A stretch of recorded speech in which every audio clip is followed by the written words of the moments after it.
mitu yonse ili kumbuyo ku si mitu wamba yayi, ni mitu yonena kuti dziko lino anthu azimva kukoma.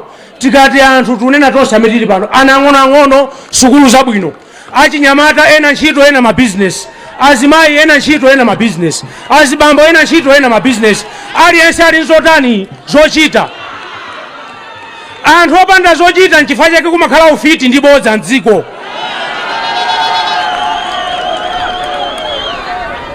Nkhawa zanu zisiyeni apo, zimene zinanena kuti zidzachitika boma lokomera anthu onse, boma lotsata malamulo, boma lotumikira, atsogoleri odziwa zimene anthu zikuwavuta. Tisinthe, tikunena choncho kuti koyambira tisinthe maganizidwe athu kuti tiyambe kuganiza mwatsopano.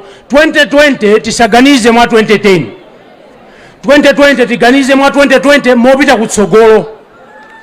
Tonsefe poganiza chonchomo tikhale tikumapita kutsogolo, reverse tonse tichotse tikhale ndi ma forward okhaokha. Tikatero ndiye kuti dziko lizipita kutsogolo, ulimi upite patsogolo, ntchito za mafactories zipite patsogolo, zokopa alendo zipite patsogolo. Ena mudabwa tineneretu pano mtengo wa fetereza wa 4495 kwacha ukhalapo ndithu kuti chimanga anthu musamagule.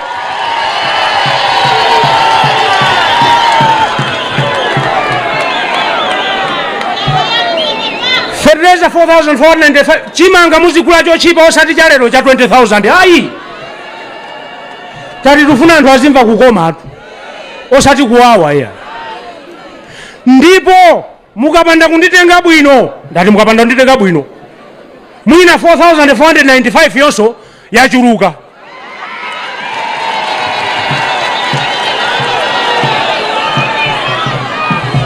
Ndingomalizisa kugwirizana ndi president ali kumbuyo kuwa, mwina mtengo tiganizirenso ufewereko.